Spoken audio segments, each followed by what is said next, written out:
Good day, class. How are you? We have another exciting topic. After talking about the Spanish colonization for 333 years, we're going to discuss who is Juan de la Cruz and who is Uncle Sam. Are you ready? Let's start. We Filipinos should remember with pride that our revolutionary leaders proclaimed the country's independence from Spanish colonial rule on June 12, 1898. However, shortly after Juan de la Cruz was again forced to accept colonial rule, this time under Uncle Sam or the United States. Today, we are going to talk about the United States' interests in the Philippines.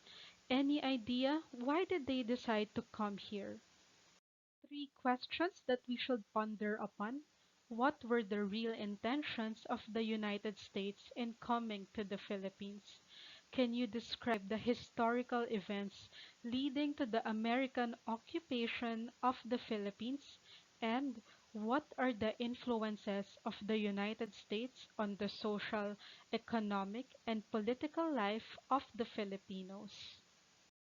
On April 25, 1898, the American Congress declared war on Spain after a series of incidents that had sourced the relations between the two countries.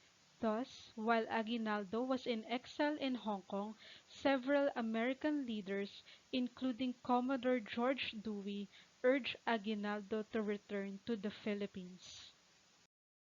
Commodore George Dewey was successful in encouraging Aguinaldo from Hong Kong to return to the Philippines and lead the revolution against the Spaniard, but this time with the help of the United States. In reality, the United States had different plans. The Philippines was actually its target for colonization. It had several reasons for wanting to take over the country. The United States believed that the Philippines would be a rich source of raw materials and a good market for the United States manufactured products. The Philippines would also serve as an American naval base and refueling station in Asia.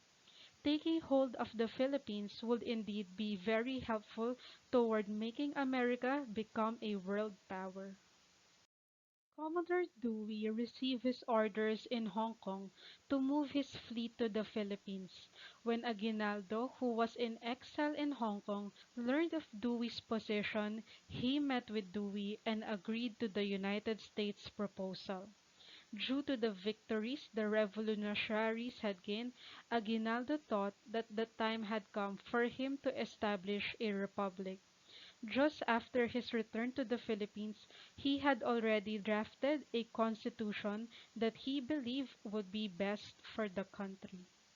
However, some of Aguinaldo's advisers told him that the country was not yet ready for a republic and that instead a dictatorship was more appropriate for the country to successfully prosecute its war against Spain. Thus, on May 24, 1898, General Aguinaldo established a dictatorial government with himself as dictator.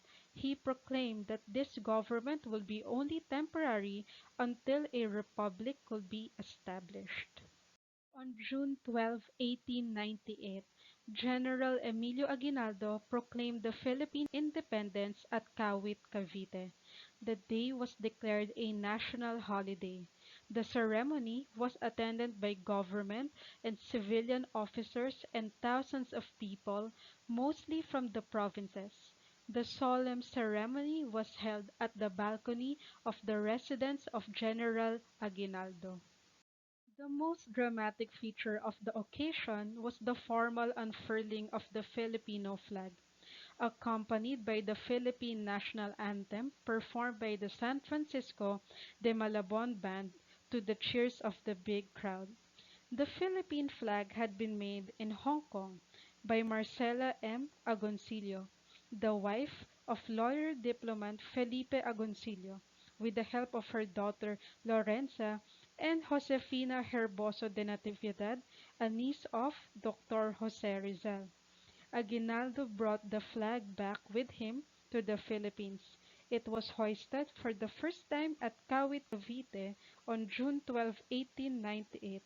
It has since been the flag of the country. The Philippine national anthem was composed by Julian Felipe. For more than a year, it did not have a lyrics. Then, in August 1898, Jose Palma, a young poet soldier, wrote Pilipinas, a poem that expressed the sincere patriotism and fighting spirit of the Filipino people.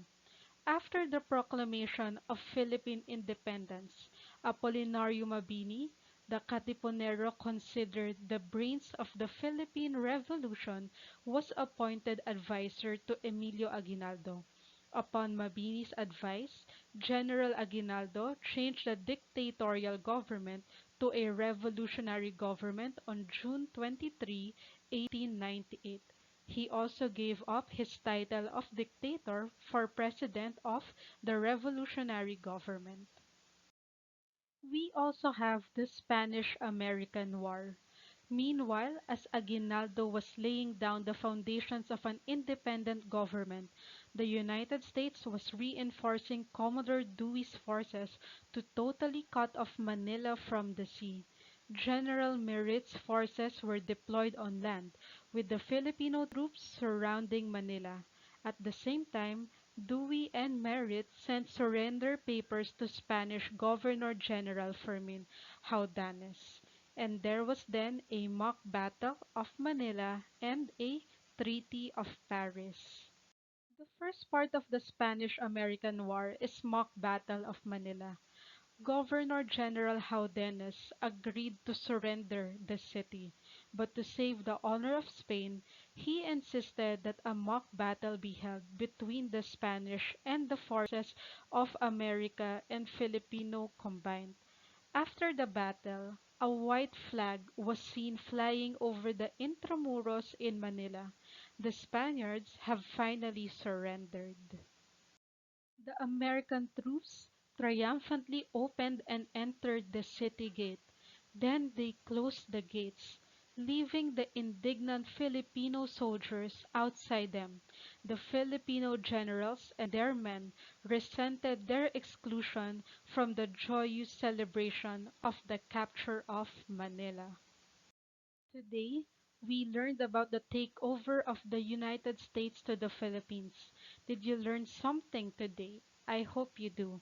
If ever you have questions, feel free to message me or leave a comment on the comment section below. Thank you so much, Grade 4, and God bless you.